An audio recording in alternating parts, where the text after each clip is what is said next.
জঘন্য কি পরীক্ষা ছিল আজ তোমাদের? কেন আপনি জানেন না যে আজকে কি পরীক্ষা ছিল? কেন তুমি জানো না? হ্যাঁ আমি জানি, আমি পরীক্ষা দিয়েছি, আমি ভালো করে জানি কি পরীক্ষা ছিল, কিন্তু আপনাকে অত কিছু বলতে যাব কিসের জন্য? তুমি একজন স্টুডেন্ট হয়ে এভাবে কথা বলছো কেন? পরীক্ষা কি ভালো হয়নি নাকি? প্রশ্ন কি কমন আসেনি? সে যেমনই পরীক্ষার প্রশ্ন আসুক না কেন, আপনার তাদের দরকার কি? আর যা দিয়েছি পরীক্ষা পাশ করলে করব, না করলে করব, আপনার সমস্যা কোথায়? আর আপনি যে এত প্রশ্ন করছেন এখানে দাঁড়িয়ে উল্টো পাল্টা, আপনি নিজে জানেন তো সবকিছু? তাহলে এবার আমি কটা প্রশ্ন করব, সেই প্রশ্নের আগে উত্তর দেবেন, তারপরে প্রশ্ন করতে আসবেন আমাকে। প্রশ্ন করতে চলে আসে একদম মাইক হাতে নিয়ে একটা। তুমি একজন স্টুডেন্ট, এরকম ব্যবহার কেন তোমার? যেরকম প্রশ্ন করবেন সেরকমই তো উত্তর দেব।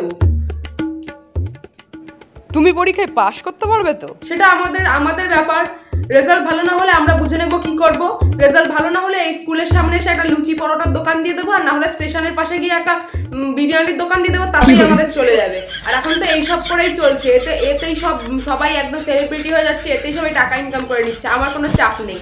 আপনার যদি যত চাপ থাকে তাহলে আপনি নিজেরটা নিয়ে ভাবুন, আমাদের নিয়ে ভাবতে হবে না, ঠিক আছে? আর সব উদ্ভট প্রশ্ন করতে আসবেন না। এইচএস এর ফুল ফর্ম কি, হ্যানা ত্যানা কি। আপনাকে কেন বলতে যাবো এইচএস এর ফুল ফর্ম কি? আপনি নিজে জানেন তো?